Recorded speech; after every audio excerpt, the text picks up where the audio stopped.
to you from Long Beach, California. This is GovLove, a podcast about local government, brought to you by Engaging Local Government Leaders. I'm Meredith Reynolds, Deputy City Manager of the City of Long Beach and GovLove co-host. We have a great episode for you today.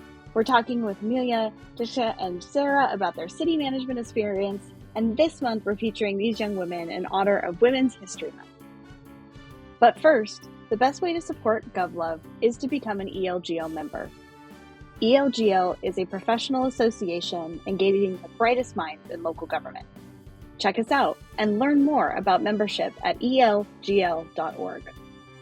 Now let's meet today's guests. For a fun twist, I'm going to ask each of our guests to introduce themselves, and we'll start with Emilia. Hi, everyone. Well, thank you so much for having me today. My name is Emilia Krajewski, and I currently serve as a management intern for the City of Chandler in Arizona. I'm a graduate of Northern Arizona University with a bachelor's degree in political science and a minor in public relations. And I'm actually currently attending Arizona State University, earning my master's degree in public administration, where I've received the Marvin Andrews Fellowship from ASU's School of Public Affairs. I am a first-generation Polish American who grew up in Chandler, Arizona, and I really do desire to help people in my future profession, aspiring to pursue a career in local government and make a significant impact in my community. All right, Diksha, you're up next. Hi, my name is Diksha, and I currently serve as an administrative intern at the City of Saginaw in Texas. And I am graduate from Guru Nanak Dev University in India, and right now I am working under the Economic Development Program at the City of Saginaw, and also I am pursuing MPA at the UNT. So I also like to help people. That's why I am an instructor with the Adult Education Program in Saginaw. And so I teach GED sometimes to the students who really need help to advance their careers. Wonderful. And last but not least, Sarah. All right. Hi. Thanks for having me. My name is Sarah Nissen, and I currently serve as a city management intern at the City of Plymouth in Minnesota. I'm a graduate of St. Cloud State University with a bachelor's degree in communication studies and a minor in intercultural communication. I'm currently pursuing my master's degree in public administration along with a certificate in public management at Hamline University. And I'm also the founder and president of the Hamline ICMA student chapter. And I aspire to be in local government where I can enhance quality of life through heart-centered city management. Excellent. Well, welcome to GovLove, each of you. We're excited to talk with all of you today. For our listeners, we had a little opportunity to chit-chat before, and I have some amazing young women on the podcast today, so welcome. All right, so let's do our lightning round. This is our chance to get to know you better with some fun questions here. So let's start with the first one. Sarah, we'll start with you. What is your hype song that you can play on repeat? Okay, so I'm really into affirmations, and so song is such a good way of getting affirmations straight into your subconscious mind. So my current hype song is Winner's Creed by Kristen Teeb, Shariah Wise, and Genesis Chrisette. It's an indie song, so you might not know it, but I highly recommend it because it goes hard. And if I'm feeling more reckless, I do like Big Dogs by Hanuman Kind because it is everything you want in a song, 10 toes in. It's my favorite. Lovely. All right, Diksha, what about you? Oh, well, I'm not a fun person, but still, I like Hall of Fame song. Yeah. Love it. All right, Amelia, what about you? Mine it's called Some Days. It's by Sonny Fodera, and it's kind of more of like an upbeat, like house song. It's just such like feel good vibes. I love it. Awesome. All right, Amelia, what is a TV show or movie that you'd recommend? Okay, so hear me out. Honestly, I feel like this newest season of The Bachelor has been really good. I've loved it. Are you a normal Bachelor watcher, or this is like a one-off? This is probably more of like a one-off, but It kind of depends on how busy I am. Got it. Okay. All right. Sarah, what about you? Okay, I actually have 3 recommendations. The first is I finally started watching Ted Lasso. So, like, of course, it's such a great show. Late to the party, but I'm glad you're here. Me too. It's funny, heartwarming, and then it's such a master class in leadership and strong team building. So definitely have to recommend that. Otherwise, a couple of quirky picks if you're welcoming in spring and like plants. I love any show by the British gardener Monty Don. I watch him on Amazon Prime. He's wonderful. And then another one is a Korean variety show I found last spring. It's called Little Forest, and it's so cute. It's about celebrity hosts who have to take care of kids in this idyllic nature-based daycare, and they have to do it for 2 days and one night, and it's just super cute. So Little Forest, recommend. Awesome. All right. Yeah, Diksha, what about you? I like animated shows. So Kung Fu Panda is my favorite one. Oh, yes. I love Kung Fu Panda. Oh, so, just such like, I want to like squeeze him, right? Excellent. Excellent. All right. Diksha, what is one fun fact about you? You are fun. I know you're fun. No, fun fact about me is that I'm a very boring person. So I like to read books. Do you have a recommendation for our listeners? Something that you've read recently, perhaps? Yeah, I like Oscar Wilde, so I have read Ooh, all the major works by him. So I think everybody should read him at least his one work. very good. I love that. Great books. Amelia, what about you? So this is a bit crazy, but I'm actually genetically missing two teeth. So my fun fact, Okay. my front two lateral incisors, they're actually implants that I had to get a couple years back. And this is the crazier part, they glow black in blue light, which is very humbling at times, Okay. All right. That's a fun party trick. right? Awesome. Kira, what about you? So my fun fact is I grew up in rural Minnesota, and I used to ride horses. So I used to compete in barrel racing, pole weaving, and like show jumping. So it's been over a decade since I've ridden a horse, but I like to think I could still clear a jump, probably. Very cool. Very cool. All right. Last one here. So, if money and experience were no option, what is one local government job you'd absolutely want to have? Sarah, let's start with you. Okay, I like anything with public art. So if I could be like a public art program manager or an urban designer with a focus on placemaking, but if I could like magically gain any skill, it would be engineering. I was in a planning meeting recently. It's part of my internship is I get to sit in on meetings, and we had a developer come in and they had a new slope to the project and they couldn't figure out how to do some of the things we wanted for our PUD. And our city engineer just started rattling off all these cool creative ideas, and I thought of engineering as a really technical skill set, but I learned from that, like, it's really creative. And I wish I had that in my brain so I could play with like the world in that way. It was so cool. Very cool. All right. Diksha, what about you? Yeah, well, what I find cool is that how finance managers deal with a lot of numbers. I would like to be finance manager if I get all those skills, but I cannot get all those skills in a day.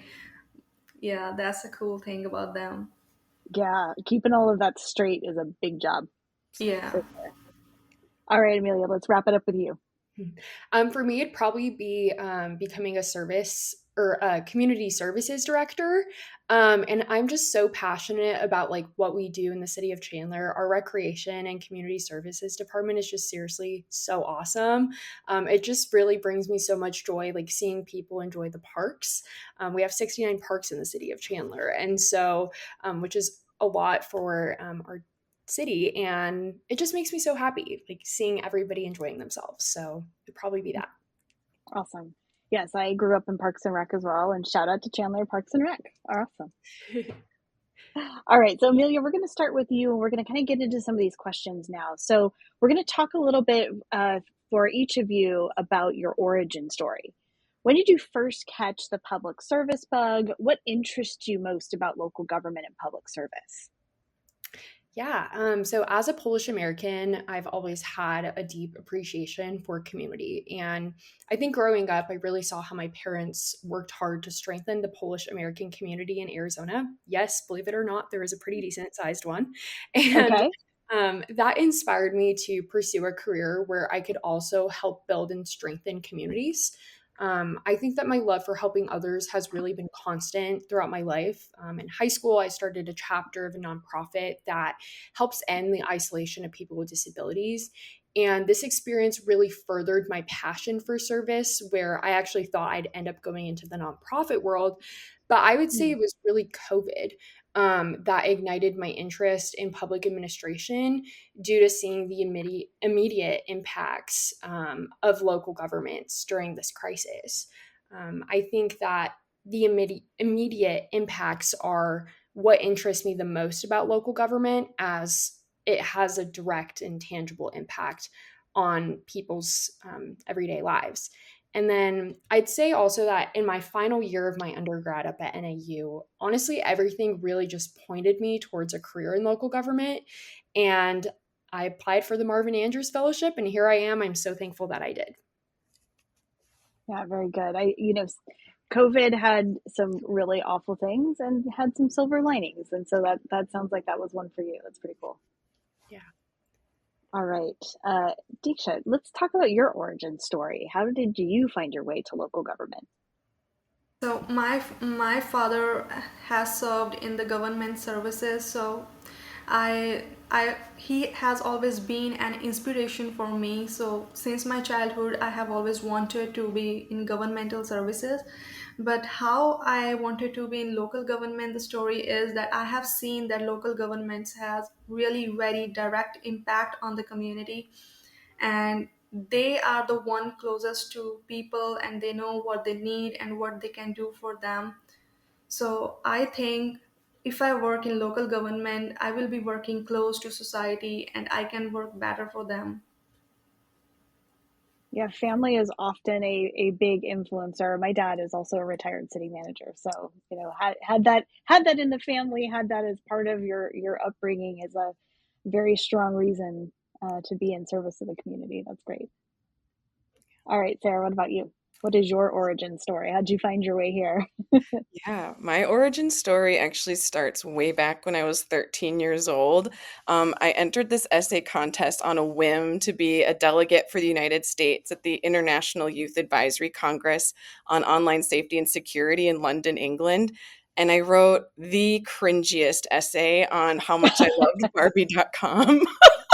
It's like, oh, it's the cringiest thing. And honestly, the Barbie movie really helped like validate a lot of the things I wrote in there because I was just, there was a lot to carry as a weight. But anyway, I was selected as the youngest delegate actually to go and to represent the United States. So I was 13 years old, and I flew out to DC first for some training. So we learned about the policy making process, and we did research on online safety and security, did a lot of topic research around there.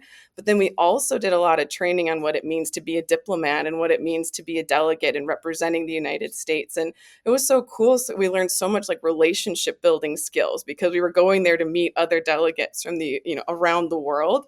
And then from there, flew to London, met with all these other delegates, did more policymaking research on the like international level. And then together we wrote a charter for the UN actually on online safety and security. So as a 13-year-old, it was just a mind-boggling experience of just being able to see really how policy can make the world, better. It was just such a tangible way of seeing how what we do really matters. But local government was still a mystery to me at that time. I had no idea that local government was a career until a couple years ago. I stumbled into a job at Whitney Senior Center in St. Cloud, Minnesota, and that shares a building with Parks and Rec. So it's that whole sphere of community engagement. And once I got into the city, I realized how much the cities really do, how much local government serves residents. And so I reached out again on a whim to the city manager saying, hey, I think this is what I want to do for the rest of my life. And shout out to Matt Staling. He didn't know me from anywhere. And he just brought me on a tour of the city. We went and saw different facilities, public works, the police department, and he really just opened the door for me. And I started my MPA, and now I'm here at the City of Plymouth. So that's Very my origin cool. story. Yeah. Well, you would be surprised for the number of people, at your kind of stage in your career and maybe, your stage in education reaching out to some of these executives who are just really interested in engaging and, maybe they have a lot of vacancies at their city and they're like, I just need a heartbeat and a warm body and someone who loves this work. And if you happen to reach out, to those folks, it's very often that they will, pick up on that note and say like, hey, let's meet, let's have coffee, let's chat. That's the cool thing about the local government kind of environment, is that we are very into convening and collaborating and connecting, which is really cool. Good I job, love Matt. Awesome. Well, let's talk a little bit about your city internship. So you all are spending time with the city, kind of full immersion, experiential learning, digging in, projects and assignments. What have been some of your main responsibilities during your internship? And Diksha, we'll start with you. Are there any notable experiences that have led to some really great learning moments for you? The key learning moments for me and the City of Saginaw is that I'm working at the Economic Development Program, and my job is to analyze the data related to the tax incentives that city is providing to the various businesses. So I analyze the data about the businesses which are already there or are operating or uh, in some way are dealing with the city. So it is also very interesting to know that how tax incentives can impact the businesses and how it can really attract some businesses, and it is really very crucial for cities to know that what businesses do they really need and what is going to work and what their citizens need. So I think I am working on some great things, and I Oh, really that's like cool. that. Yeah, economic development is definitely something that many cities are paying attention to at all times. So that's a pretty key assignment. That's great. Sarah, what about you? What does your internship look like, and where are those learning moments? Where have those been for you? Sure. Well, first I'll set a little context for like where Plymouth is and what we do here. Sure. So we're the fourth largest economy in Minnesota and the seventh largest city in Minnesota. And a humble brag is we also have the lowest tax rate among all of our peer cities. That's something we brag Okay. about a lot here. And, That is um, a total local government humble brag, by the way. I know. I've become a real nerd and I love it. And we're also home to more than 130 medical technology and support businesses. So that's a lot Wow. of how our economy runs here.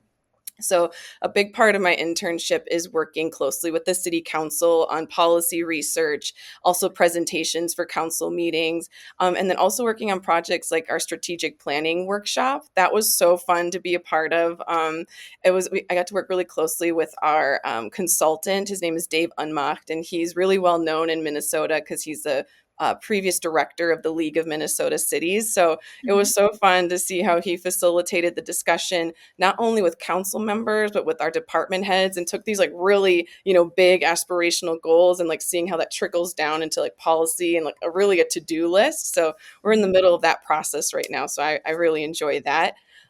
Another part of my internship is leading cross-departmental collaboration and projects. Also doing job shadowing with each department has been really rewarding for me, and Cool. working on projects with all the city departments individually as well. So like with communications, I've worked on newsletter articles for our newsletter Mm-hmm. that goes out every 2 months. And then with our HR department, they let me be a hiring manager in a recruitment process from start to finish. It's just been super cool Great. to see all the ins and outs of that. So yeah, I feel like I've landed in the best spot.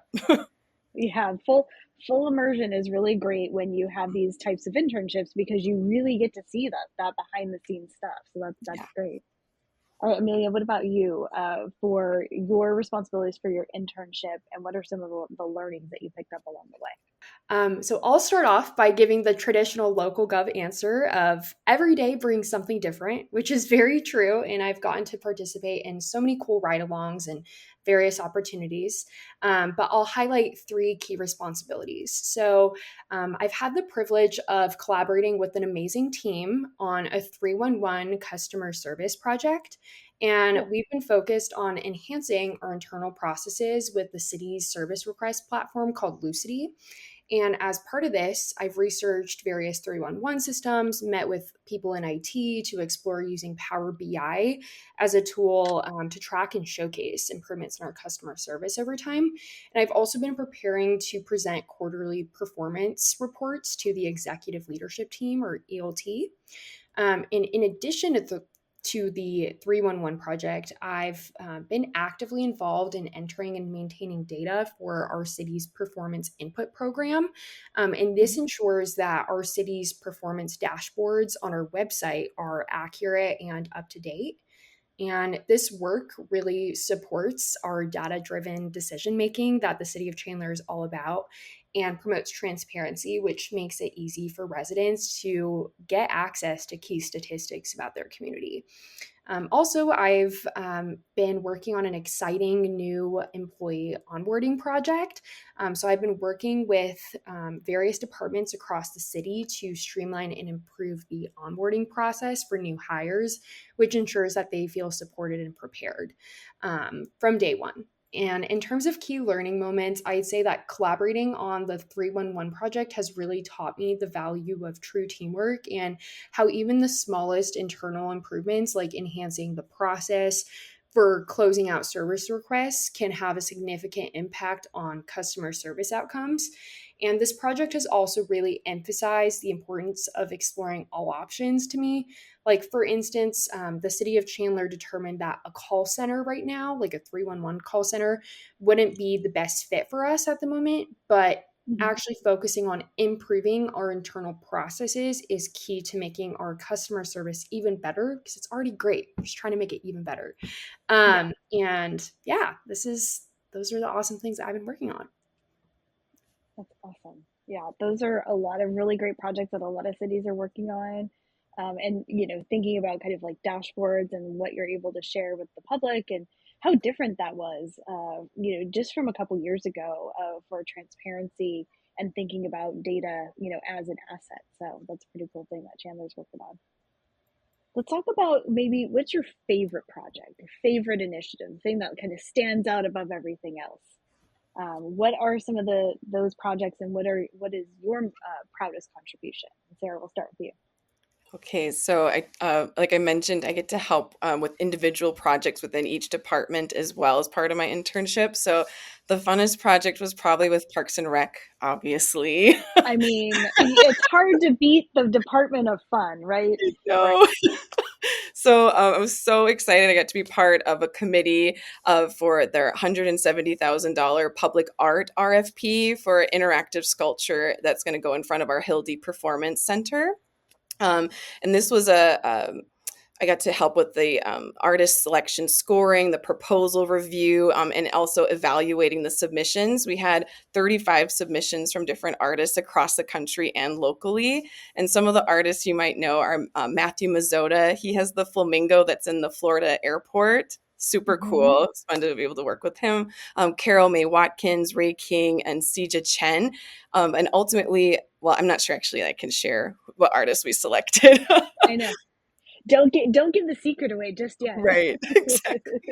But I had just such a fantastic time being a part of that committee, because we got to work with both the public, and we had our Plymouth Arts Council share their input on the projects that we saw, as well as engineering. The community development director was part of the panel as well, Parks and Rec and administration. So that was just a really cool project to see come together. And I just love seeing how we'll be able to directly impact residents' lives in such a fun way.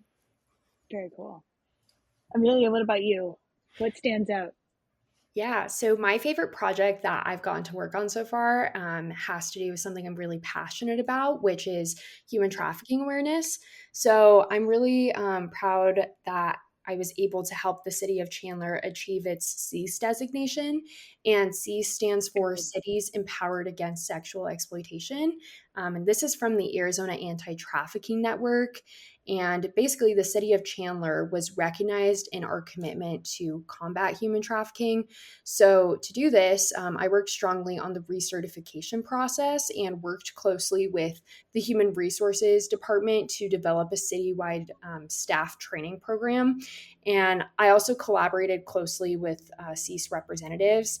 And it was really an honor to be recognized for these efforts by our incredible city manager, Josh Wright, at a city council meeting back in February. And this was like really humbling, but it was just such an awesome moment in my career that I was able to help the city achieve this designation. Awesome. That's very important work. Thank you. And Diksha, what about you?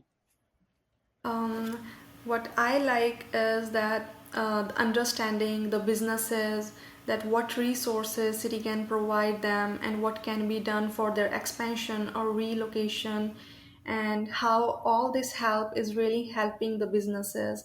So I like this project really very much because it is helping with the city's economic growth and creation of new jobs. Very important. Very important. Those are some really cool things that you'll get to work on. Now I'm jelly. I want to work on those things. This sounds like so much fun. In your experience in these internships, what has surprised you? What has been really something that it just sort of kind of opened your eyes, and how has that helped shape your understanding of how a city operates? Emilia, why don't you go ahead? Yeah, so for me, I think that something that has really opened my eyes is that I've come to appreciate the power of true transformative leadership. I feel like we always hear about leadership in theory. You hear about it all the time in like your MBA classes, wherever you go. Mm-hmm. But I think that our city manager, Josh, he really exemplifies the power of transformative leadership in action. Like he really does demonstrate a deep sense of responsibility for all 1,800 of our city employees.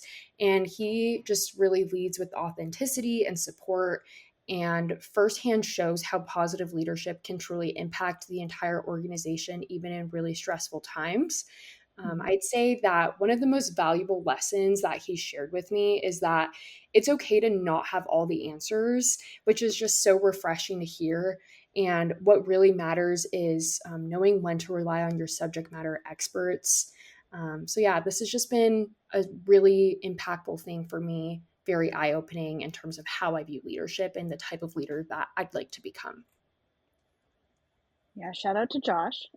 Definitely, there's a lot of people's experiences as you grow up in local government of what not to do, right? So it's really refreshing to see what it could look like when it's done well. So nice work. Diksha, what about you? What have been a surprising thing that you've learned that has helped you understand how the city operates? Yeah, the most surprising thing that I find is that sometimes, although the funds are already appropriated for a specific project, when you need to make an expenditure above some designated amount, you still go to the council and mayor to get them approved again. Mm-hmm. So sometimes it may seem frustrating, but but this is how cities are trying to maintain the public trust, and they are giving them a message that, see, we are very much responsible for your each dollar and we are spending them transparently. And I like that this idea, but it looks frustrating in beginning, but it makes it more transparent and open. Yeah, yeah. Well, if you think about local government and the currency of local government being public trust, there's a lot of things that seem, I don't know, let's call them bureaucratic, right? But Yeah. they're done it with the public in mind. And they're done in a way that would demonstrate that you talked about, kind of that aspect of transparency. Very good. Sarah, what about you? Surprising, eye-opening, and it helps you understand how the city operates. Okay, I think a great example for this is I recently did policy research on our proclamation policy. And what I learned Mhm. from that was like even the most, like the seemingly smallest policy still requires coordination across departments and elected officials. And so what I did for this project is I reached out to all of our neighboring cities about their proclamation policy. So thank you to all the cities that helped me gather all that research. And then I put the research all together and I presented it in front of our administration, city clerk, HR, like specifically our organizational development and equity partner.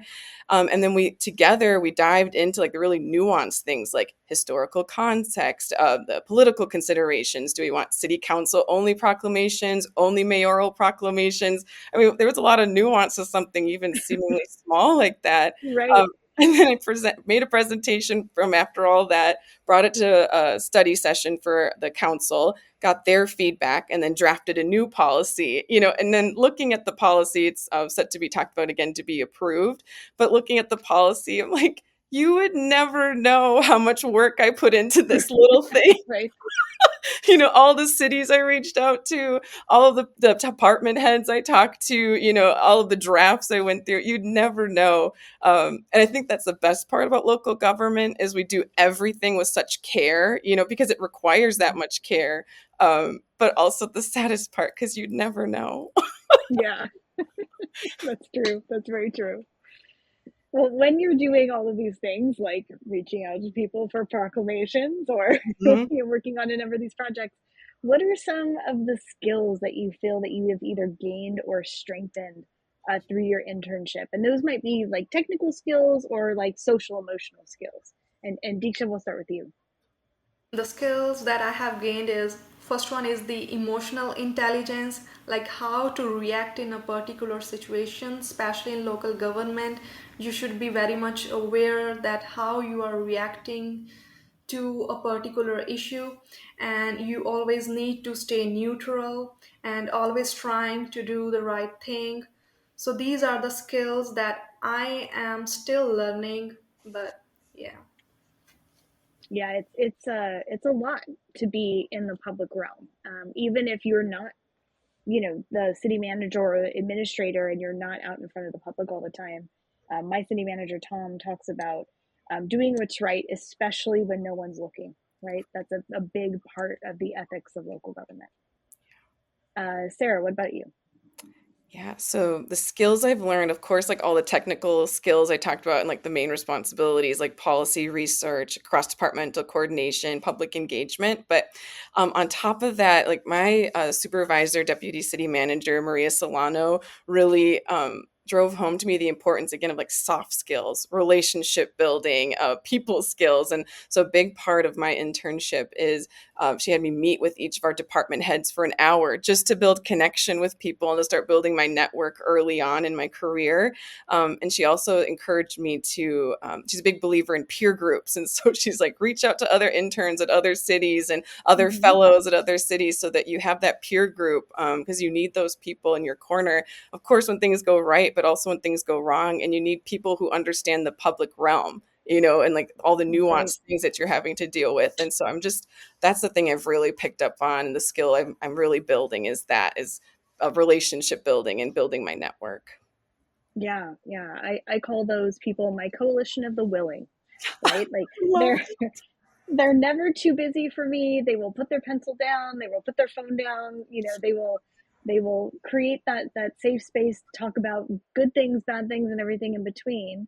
And for me, they're at all levels of the organization, and for even outside of the organization and in my, peer group, and even folks like you, right?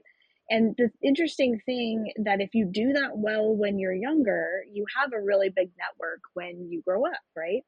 And the higher you get in local government and in leadership, the lonelier it gets, right? Because you start to have less and less positions at that executive level. And when you have that network cultivated, it makes you more resilient, and a kind of a better thinker, a better peer, all of those things. So that's really good advice. Emilia, what about you? Yeah, so for me, I've definitely strengthened my skills in the technical sides as well, like data analysis and project management, strategic communication, also, whether it was working on the performance metrics that I was discussing, or contributing to more major city initiatives, or leading the onboarding discussions. I've really developed like this deeper understanding of how a city operates and how to effectively collaborate across departments. But I think like the key skill that I've really strengthened in this internship is confidence. And that has to do with, oftentimes being like the youngest person in the room. And over time, I've really learned to trust my abilities, and I've come such a long way since I began back in August. And shout out to my supervisor, Stephen Turner, who's the assistant to the city manager. For that, he's really helped me just become confident, and has told me, take on initiative sometimes and be confident in your skills. So, yeah. Yeah, say yes, raise your hand, right? Be a part of that thing. Mhm. Those are all really good pieces of guidance and advice and skills that you've been able to learn, and things that will be really helpful for you, as you grow your career in local government for sure. Since we're kind of talking about mentorship and advice, let me ask this. What has been the most useful workplace advice or feedback that you've received in your internship, and how did you use it to make you a better employee? Sarah, we'll start with you on this one. All right, so I already talked about what Maria Solano Yeah. told me about relationship building, but another great piece of advice I got from our city manager, actually, and I don't know that he even knows I took this so to heart, but he Sometimes they're the best, like, throwaway lines, and you're like, man, that was so meaningful to me. And you'll ask them later, and they're like, oh, I said that? Exactly. Yes, that's exactly what this is. Because so Dave Callister is our city manager, and just a little context, he looks like a really serious person. Like the council meetings, he's just like the most perfect poker face. Like I wish I had that kind of a poker face. He's a Capricorn. He's just very serious, very businesslike. But then he'll also say this, and he's actually said it multiple times. Like we need to have fun at work too. And I've just really taken that to heart, and I connected that to what I learned in my HR class at Hamlin. Shout out to my professor, Wally Weisopel. He had us read the book Alive at Work, and it's from the private sector, but I think it really applies to the public sector as well. It's all about the seeking system part of your brain. It's the part of our brain that's really into curiosity, exploration, learning. And when you tap into that seeking system, that's when you do your best work and you're the most motivated. And so when you have a team culture built around that, built around fun, that's where the magic happens. So I just am so glad to be at an organization that also prioritizes that, because I get to see that magic happen here. Yeah. Well, and that's so good for mental health. It's so good for morale. Like all kinds of of science and organizational study around fun and play. And there's lots of books and podcasts and things out there about how and good methods to incorporate that into work, which is just makes you spend the majority of your waking hours at work or with people doing the work that you've signed up for, and you might as well like what you do, right? And have the opportunity to have a little bit of excitement and fun while you're at it. Yeah, excellent. Emilia, what about you? Yeah.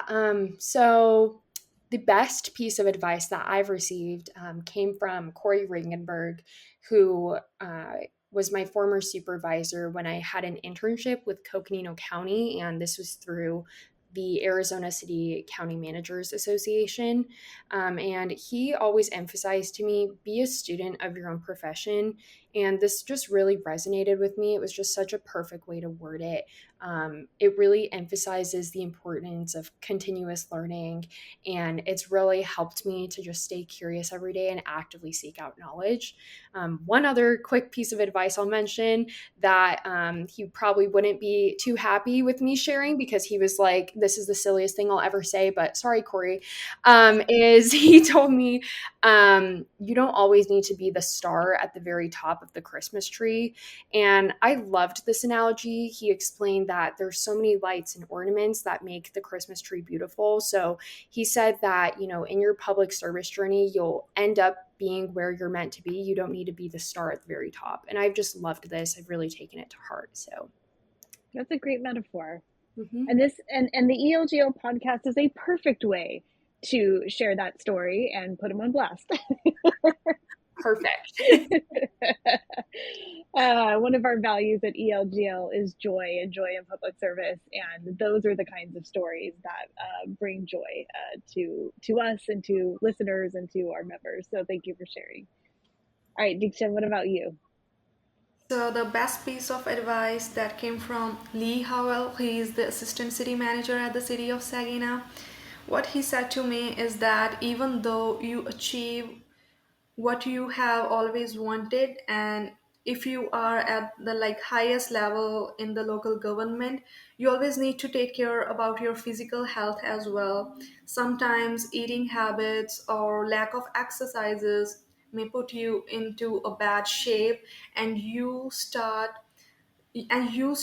when you were enjoying things. Now at that point you are no longer enjoying working in the local government. So in order to keep enjoying whatever you are doing, you always need to be in a good shape.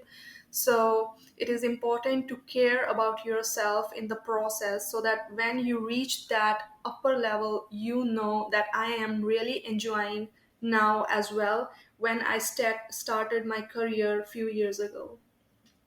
Yeah, that's really great advice. A lot of the public service type positions ask that we give a lot and a lot of ourselves to others, to our community, to our organization, to our boss, to our elected officials.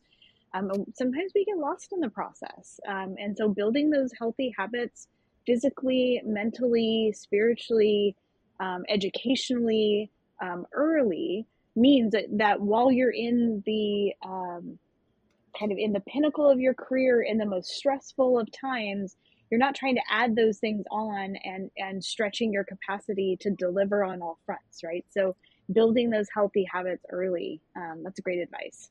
Great advice. All right. So you talked a little bit about some of your leaders.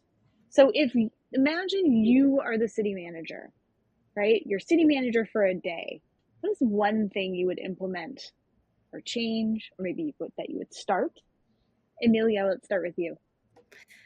So if I were the city manager for a day, I'm very passionate about just bringing fresh perspectives into place, and I would host a youth leadership session. I think that this would really provide a great opportunity for the next generation to share their ideas on how they think the city can better serve their community, and really just allow to explore ways for students to get involved in those initiatives. I think it would be a great way to just engage young people and gather fresh perspectives on local government. All right, Chandler, you heard it here first. All right. Diksha, what about you? What would you do What, if you were city manager for a day?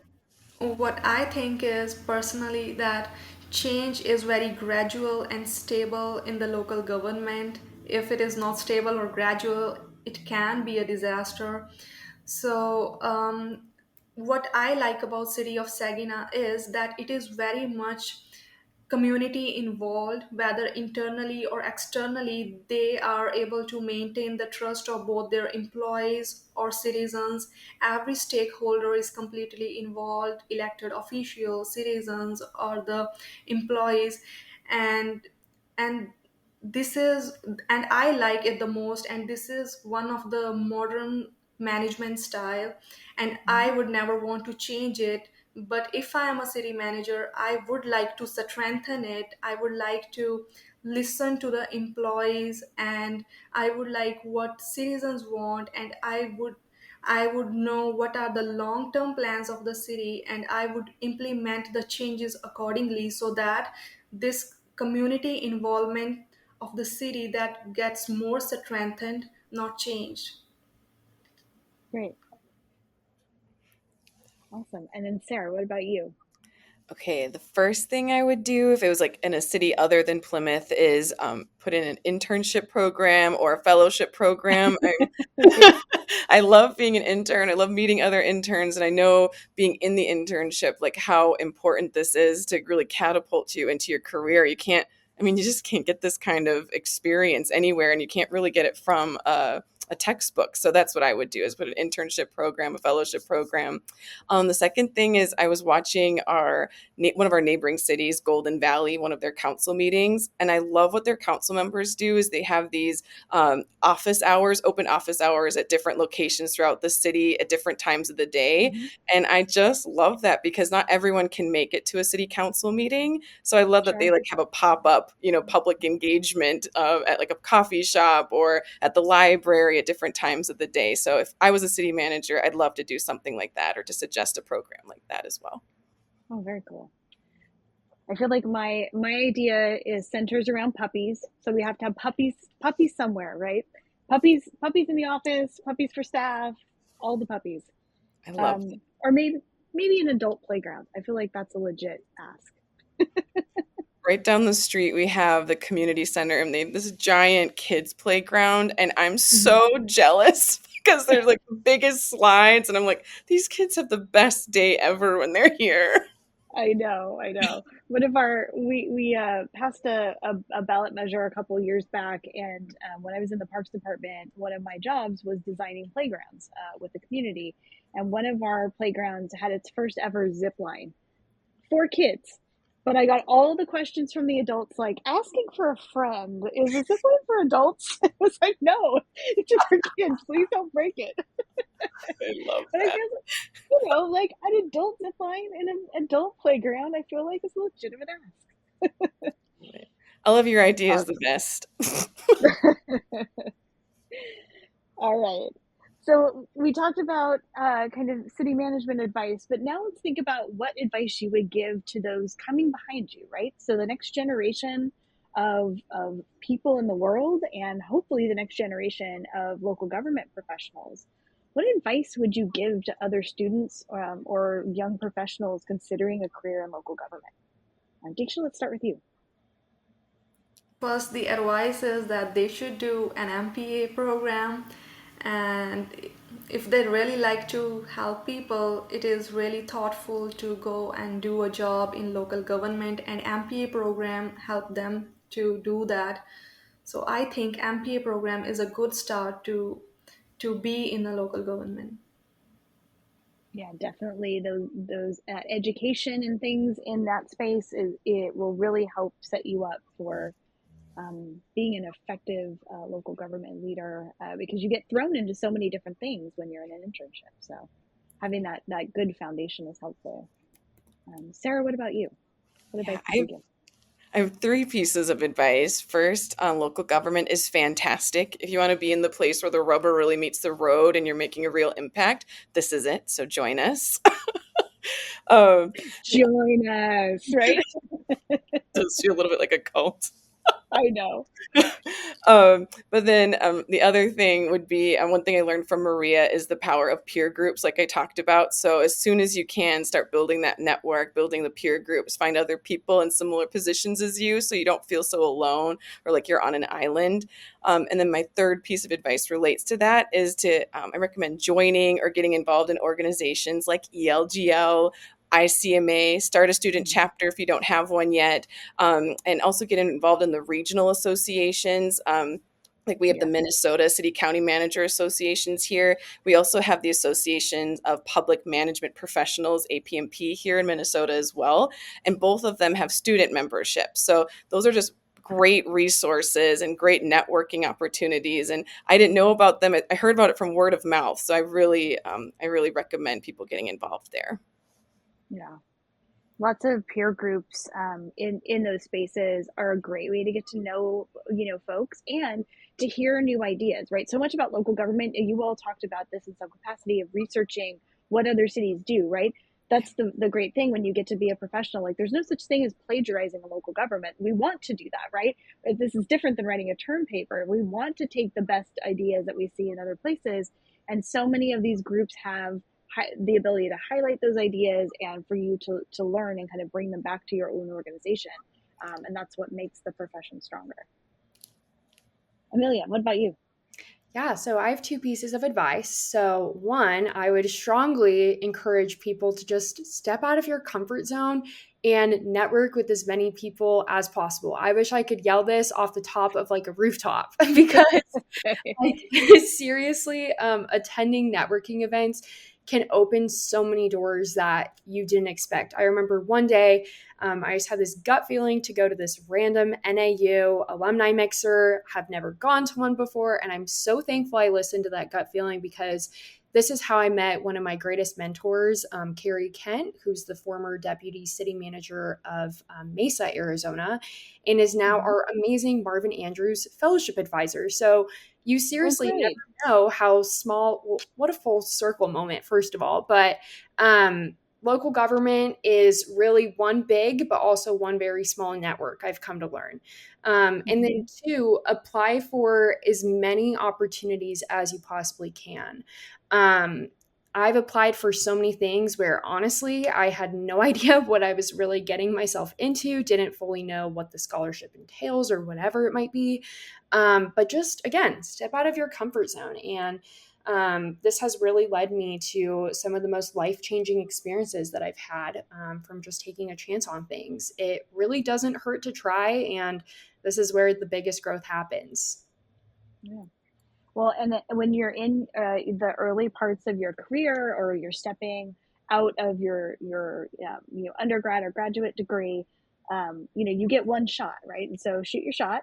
This is the time, and this is also the time where you get to explore, right? Like you get higher in your career, and it becomes a lot more difficult to say, "Oh, I just think I'm going to go try this," right? You all in these internships, that's what it's about. Is you get to try and see and have kind of a day in the life of what it is to work in a local government, which is very, very valuable for the community that you serve, but also for your resume, which is really cool. All right. So what happens next? What should we be looking out for each of you? What are you working on? Is there something interesting that's upcoming? And Sarah, we'll start with you.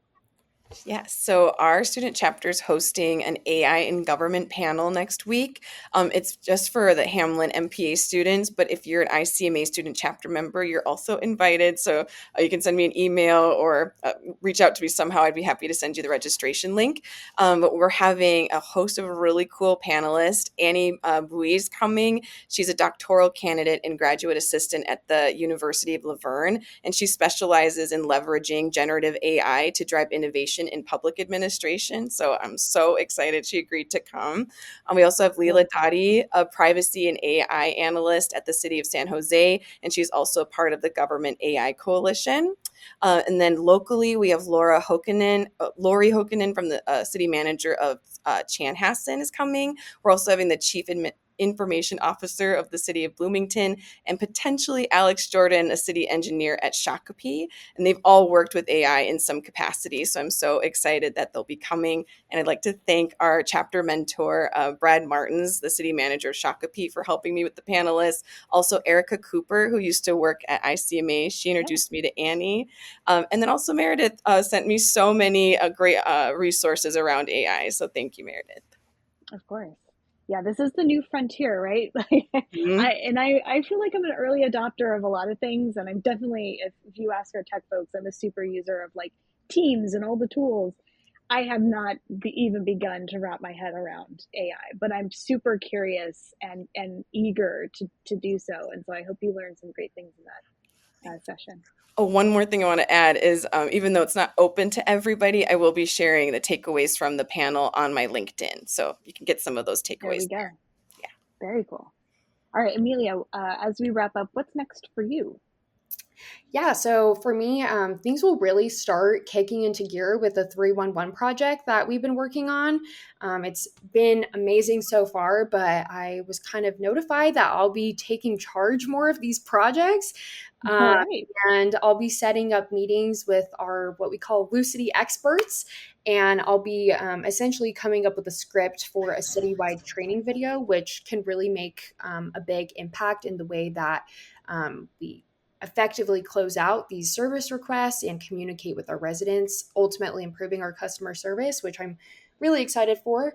But I'm also a little bit nervous about presenting to the executive leadership team. But I do know that this is a great opportunity for me to grow professionally. And next year, I'll be starting more specific rotations with departments. So very excited, looking forward to that and learning more specifics of particular city operations. Yeah.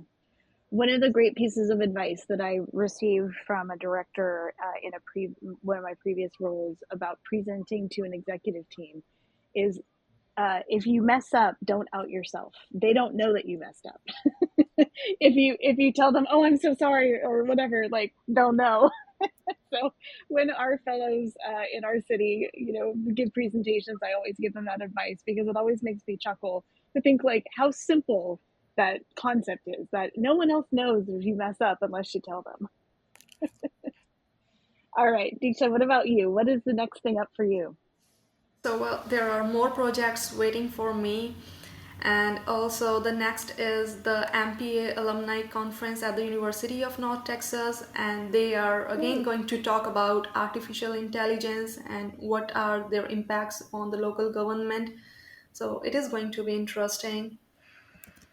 That's great. Well, alumni are fantastic, opportunities to get to know folks and to network and to see, where their path has led them. So I hope you have a great time at that event. All right. So the quintessential ELGL closing question for all of you. If you could be the GovLove DJ, what song would you pick as the exit music for this episode? And I know you all talked amongst yourselves a little bit before this, right? So what are you going with? The first thing that came to my mind was Living on a Prayer by Bon Jovi. And this was because like the part that's like, we're halfway there, like it was just, it resonates, we're halfway there. Yeah, we're halfway there with our MPA. And so that's what I would pick. Okay. We have a consensus around Bon Jovi's Living on a Prayer. All right. That's a great one. Well, that is our GovLove episode for today. A big thanks to Emilia, Diksha, and Sarah for joining the podcast, and I'm so pleased I got to chat with these incredible young women on today's pod in honor of Women's History Month. Subscribe to GovLove on your favorite podcast app. New episodes drop every Friday. If you are already subscribed to GovLove, go tell a friend or colleague about this podcast, or share on social media. Help us spread the word that GovLove is the go-to place for local government stories. GovLove is brought to you by ELGL, Engaging Local Government Leaders. The best way to support GovLove is to become an ELGL member. You can reach us online at elgl.org/GovLove or at GovLove Podcast on LinkedIn, Instagram, and X. Thanks for listening. This has been GovLove, a podcast about local government.